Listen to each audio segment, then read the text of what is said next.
Bienvenido a La Palabra en Punto, aquí en RTQ. El día de hoy vamos a continuar platicando con el doctor Óscar Mauricio Medina Sánchez. Como tú sabes, en la sesión anterior, en el programa anterior, platicamos sobre sus investigaciones y sobre, digamos, la arqueología en México en la segunda mitad del siglo XIX. Se planteó, pues, un panorama general, el propósito, que es la arqueología, a diferencia de la historia, etc. Y el día de hoy vamos a continuar, pero vamos a hablar, como quedamos en aquella ocasión, sobre algunos de los personajes, ¿no? Algunos o uno en particular, el que decida, nuestro querido invitado. Y bueno, sin más, primeramente darle la bienvenida. Bienvenido, doctor Óscar. Hola Martín, muchas gracias. Aquí estamos. Me da mucho gusto tenerte Gracias. de nuevo aquí, a todos nosotros. Y bueno, nada más comentar que él es arqueólogo de formación, doctorado. Actualmente está estudiando, está haciendo una estancia postdoctoral en la Facultad de Arquitectura en la UNAM. En particular, sus investigaciones ahí en la estancia postdoctoral son sobre arqueología y paisaje, sobre arqueología y paisaje.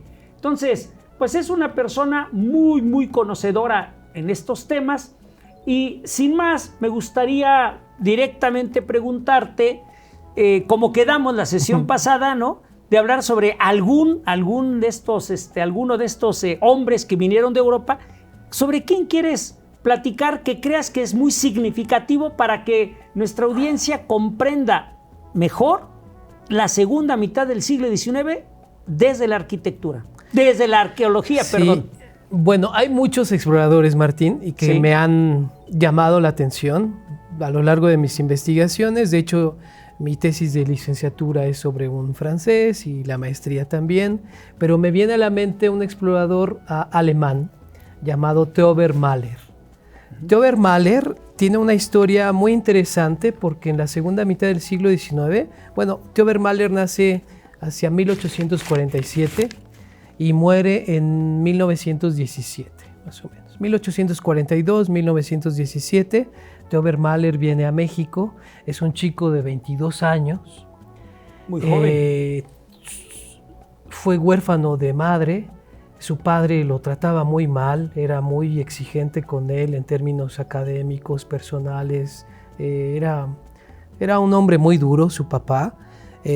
A los 20 años decide enrolarse en el ejército, en la armada que va a acompañar a la armada francesa que viene a México para la segunda mitad del siglo XIX. Desembarca Theobald Mahler como miembro, como cadete de la Armada Francesa para combatir el territorio mexicano hacia la segunda mitad del siglo XIX y se empieza a interesar por los sitios arqueológicos. De hecho, uno de los sitios o ciudades prehispánicas que visitó por primera vez, pasando del Golfo de México a la Ciudad de México, fue el Tajín, en Veracruz. Se enamora de ese sitio arqueológico y se interesa mucho por las ruinas americanas, a tal punto que aprende, por ejemplo, la lengua náhuatl. Aprende el náhuatl, hablaba alemán, hablaba francés, aprende español también, habla en náhuatl y conoce la fotografía. Es un fotógrafo interesantísimo, es un artista de la imagen. Se dedica a registrar muchos sitios arqueológicos. Cuando tiene tiempo libre, se da sus escapadas a estos lugares arqueológicos porque le importa mucho conocer el pasado prehispánico de este país. Termina el conflicto bélico con Francia. Ustedes saben la historia del Cerro de las Campanas, claro. El asesinato de Maximiliano de Habsburgo. Entonces Francia toma las armas y regresa a Europa, dejan a Maximiliano, dejan a Carlota. Total, Theobald Mahler decide quedarse en México. Su papá tiene una muy mala relación con su padre, decide quedarse en México y se vuelve, como era pues se sentía perseguido porque era extranjero y ya había terminado el conflicto, se vuelve un fotógrafo itinerante. Entonces anda con su daguerrotipo muy grande y crea un estudio en cada pueblo. Visita pueblos tan recónditos como, bueno, hay poblados ahora muy conocidos, pero antes no eran tanto. Va a Tehuantepec, visita Querétaro, visita Queréndaro, llega a un poblado, va a Huetamo, por ejemplo, a Michoacán, pasa por otros lugares, Indaparapeo, por ejemplo, Charo, Queréndaro, recorre todo el país hasta que llega al territorio de los mayas, a Mérida. Y en Mérida se dedica a explorar sitios arqueológicos, es quien más recorre y visita y fotografía sitios arqueológicos en ese momento, y pues vivía muy precariamente, ¿no? De Obermaler no crean que era un fotógrafo adinerado, no, en realidad vivía una vida muy austera. De hecho, todas sus fotografías, muchas de ellas fueron compradas por coleccionistas. Hay un coleccionista muy conocido que se llamaba Carlos Echanove, que le compró sus fotografías a Theo Obermaler, algunas fotografías muy conocidas de Chacchoben, de Kabah, de Cobá, de Uxmal, de Chichén Itzá. Bueno, hizo un gran álbum fotográfico, alrededor de 500 fotografías. Hizo fotografías en una técnica que se llama el colodión húmedo o la albumina. También tenía estereoscopías, distintos tipos de fotografías. Y muchas de sus fotografías terminaron en el Instituto Iberoamericano de Berlín, porque están ahí y hay muchas fotografías que no han sido del todo estudiadas. Theo Obermaler tenía una vida, como les decía, muy precaria, vendía sus fotografías, muy interesado por los sitios arqueológicos, y vivió en la ciudad de Mérida antes de vivir en un poblado llamado Ticul. Dicen que se enamoró de una ticuleña, una habitante de ese pueblo, de Ticul, pero se enteró que era casada, entonces se decepcionó y se fue a vivir a la ciudad de Mérida, ¿no? En uno de sus escritos, bien lo recuerdo, dice: la estrella del amor no llegó a mi cielo. Siempre estuvo soltero, vivió muy solo, hasta sus últimos días vivió solo allá en la ciudad de Mérida, en la calle 52, más o menos, por la 52, lo recuerdo bien, y murió totalmente desconocido Theo Obermaler. Cambió su nombre, ya no era Theober, sino Don Teoberto. ¿Don qué, perdón? Don Teoberto. Teoberto. Don Teoberto Mahler, y murió abandonado, olvidado. Tenía un amigo que era un payaso del siglo XIX, era payaso de las artes circenses, alemán también, y él fue quien lo entierra porque sus recursos no eran tan altos, ¿no? Está enterrado en el Panteón General de Mérida, y pues lo enterraron en la fosa común. Ahora no sabemos dónde está, pero Theo Obermaler fue un gran personaje dedicado a las exploraciones arqueológicas y a la fotografía. Visitó Oaxaca, fue a Tehuantepec, y no solo se interesó por la arqueología, sino también por la fotografía etnográfica, por la fotografía de los habitantes locales, ¿no? Siempre fue acompañado por jóvenes, por indígenas que lo acercaban a Chichén Itzá, a Uxmal, a Kabah. Hizo un gran recorrido por toda la península yucateca, y creo que es un gran fotógrafo que tendríamos que tomar en cuenta. ¿Cómo llegó? Pues llegó por azares del destino, por esa intricada y truculenta relación con su padre. Decidió ser cadete, vino a México, descubrió el Nuevo Mundo y se murió aquí. Dedicó aquí sus días. Y como él, pues hay muchos exploradores, ¿no? Hay otro, Désiré Charnay también. Désiré Charnay, hijo de banqueros, un francés hijo de banqueros, que también a los 20 años, como la aventura empieza casi a los 20 años, ¿verdad? A los 20 años llega a Nueva Orleans, da clases de inglés, da clases de francés, y descubre un libro. Y ese libro se llamaba Viajes a Yucatán, de John Lloyd Stephens y Frederick Catherwood, ¿no? Entonces lee el libro y se interesa por todas estas ruinas y dice, yo voy a seguir los pasos de estos exploradores. Es el primero, por ejemplo, en hacer fotografías de Mitla, en Oaxaca. También va a Oaxaca, como su contemporáneo Theobald Mahler.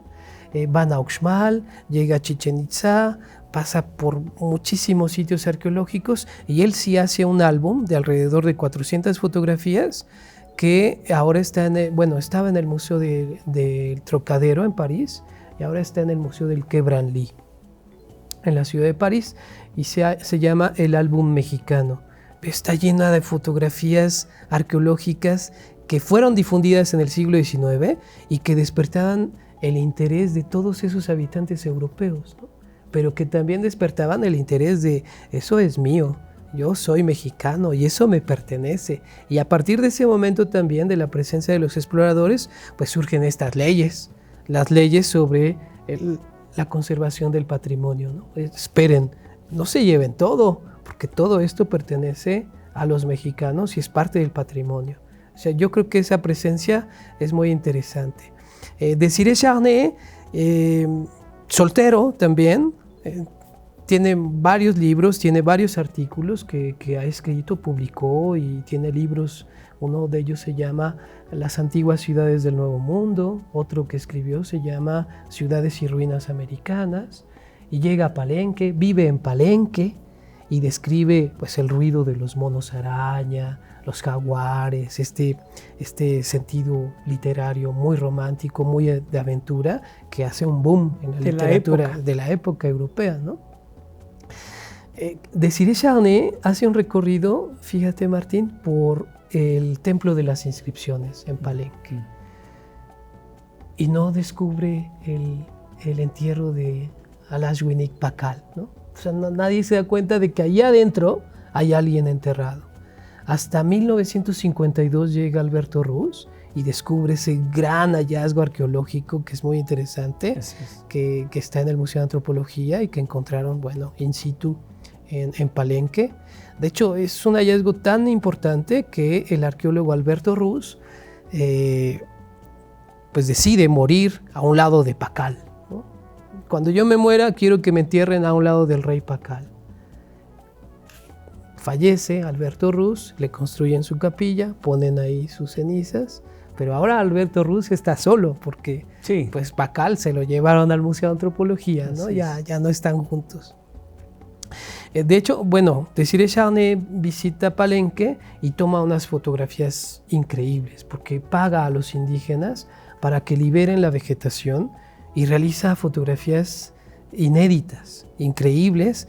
Y eso como arqueólogo, o a nosotros como arqueólogos, nos da cuenta del estado de conservación del sitio arqueológico, pero también nos sirve como un documento histórico. O sea, tiene un peso visual muy importante. Una fotografía es ese espejo por el cual podemos ver la mirada del explorador, ¿no? Podemos conocer cuál era su interés, por qué se puso aquí, por qué enfocó de este lado, cuál era su interés, si el interés era paisajístico o un detalle o una estela, cuál era ese interés de ese fotógrafo. Y hay muchos estudios sobre la mirada de estos fotógrafos exploradores, ¿no? La historia pues, de Theobald Mahler, de Desiré Charnay es muy interesante. Hay otros exploradores, puedo nombrar al matrimonio Dixon, Augustus Le Plongeon y Alice Dixon. Augustus Le Plongeon es interesante porque era masón y llega a México a causa de un naufragio, naufraga en las costas chilenas y se hace pasar por médico, por inspector agrario, agrícola, se hace pasar tiene múltiples personalidades y uno de sus intereses es ir a Chichén Itzá. Y en Chichén Itzá hace un gran descubrimiento que es lo que él llama el Chacmol. Lo que nosotros conocemos como el Chacmol, él es quien le puso el nombre, ¿no? Chacmol. Hay unas fotografías muy interesantes de él en donde manda a construir un carrito, una plataforma con 4 ruedas donde suben a esa gran escultura llamada el Chacmol y la esconde, la lleva a la iglesia de un poblado, el más cercano, que es Pisté. Ahí la esconde durante 2 o 3 años para su intención era enviarla a Estados Unidos a estas grandes ferias internacionales en donde se mostraba la tecnología, los avances en la ciencia. Entonces su intención era llevársela a Estados Unidos. Se entera, el Estado mexicano se entera, y el presidente de la época, el presidente Porfirio Díaz, envía un buque de guerra desde Veracruz hasta el puerto de Cizal, allá por Progreso. Augustus Le Plongeon ya estaba en el barco, ya estaba poniendo la pieza maya para sacarla a Estados Unidos, y es confiscada esa pieza. Se la llevan a lo que es el Museo Nacional en la Ciudad de México. El antiguo Museo Nacional se encontraba en la calle de Moneda, a un lado del Palacio Nacional, y esa pieza pues después la transportan a el Castillo de Chapultepec y luego la transportan a lo que es ahora el Museo Nacional de Antropología, pero porque la confiscaron. Si no, esa pieza, como muchas otras, estarían afuera, estarían en colecciones privadas, en el extranjero, y son muchas aventuras. Y había una gran competencia entre ellos, ¿no? O sea, si Désiré Charnay llegaba a Palenque, ponía un grafite: Charnay estuvo aquí. Y entonces encima de ese muro en donde había escrito Désiré Charnay su presencia, llegaba Mahler y lo borraba. Mahler estuvo aquí. Y encima de Mahler llega Augustus Le Plongeon y pone Augustus. Hay muchas visitas guiadas en el sitio arqueológico de Palenque, como en muchos otros de Mesoamérica, que los propios guías confunden esos nombres y dicen: miren, aquí estuvo Augustus, Charnay, Mahler. Pero en realidad son personajes diversos que inscribieron sobre los nombres de los antiguos justamente para tener esa fama, ¿no? Y había muchas locuras de estos exploradores, había muchas aventuras y muchos escritos que dieron a conocer pues, la riqueza arqueológica de nuestro país y la riqueza cultural de nuestro país. Yo creo que el siglo XIX, en términos de exploración, fue muy vasto, pero el impacto que tuvo todavía lo vivimos en el siglo XXI.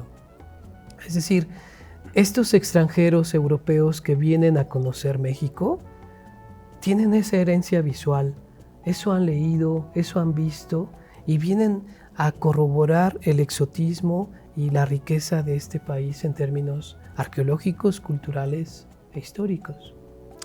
Pues es todo esto que nos platicas es muy interesante, ¿no? Cómo la historia, bueno, en este caso la cuestión de la arqueología, pero la historia se va tejiendo entre lo que sucedió, pero también las anécdotas, no nada más la parte, digamos, como objetiva, así muy formal, muy científica, sino también se va tejiendo a partir de las anécdotas, las vidas personales, ¿no? Muy íntimas de cada uno de estos hombres, de estos personajes que al final de cuentas, bien o mal, en mayor o en menor grado, pero dejaron una impronta en la arqueología mexicana y en la historia de nuestro país, no solo en la arqueología, en la historia de nuestro país. De hecho, forman parte de nuestra historia. Aquí me llama mucho la atención dos cosas que de las que mencionas, bueno, para nuestra audiencia, y quiero comentarte que como, pues, gracias a que nos ven personas, pues, con mucha preparación, pero también nos ven, pues, amas de casa, nos ven jóvenes de secundaria, de prepa. A mí me han saludado personas que, pues, yo nunca hubiera esperado que están viendo este programa, a los cuales les mandamos un cordial saludo, un afectuoso saludo a todas las personas que nos ven, pero también hay gente muy joven. Entonces, tú mencionaste un término que es daguerrotipo, ¿no? Entonces, sobre todo para nuestros televidentes que son más jóvenes, ese sería uno. ¿Qué es eso de daguerrotipo, no? Por un lado, o sea, el origen de la cámara, pero por un lado, ¿qué es el daguerrotipo? Y por otro, esta cuestión que mencionas respecto, hablar un poquito más al respecto de la identidad. Cómo precisamente, no solo Porfirio Díaz en su momento, sino la gente en general, los mexicanos empezaron a decir, bueno, pues es que esto es mío. Claro. O sea, es que esto que estás sacando, que te quieres llevar a Europa, es de nuestro país, ¿no? estos somos nosotros, somos el pasado y el presente. Entonces, esta identidad, ¿cómo es que se forja la identidad en buena medida a partir de estos registros, de estos pasados históricos? Entonces, sobre todo para nuestros televidentes que son un poco más jóvenes, ¿qué es esta idea de este término de daguerrotipo? Bueno, el término viene de una persona. Imagínense ustedes, jóvenes, que la fotografía fue un invento que surge en 1839. El término de daguerrotipo viene por Pierre Daguerre, y Daguerre era este gran personaje que hizo las mezclas químicas para crear eso que se captura en placas de vidrio. El daguerrotipo es ese aparato que es un aparato fotográfico, una cámara fotográfica que contiene placas de vidrio, polvo de plata, albumina, y es lo que hace que el obturador, grosso modo, que el obturador se abra para que pueda dibujarse la luz. Así es. Y el daguerrotipo formaba imágenes únicas, no había negativo todavía, no había reproducción de esas fotografías.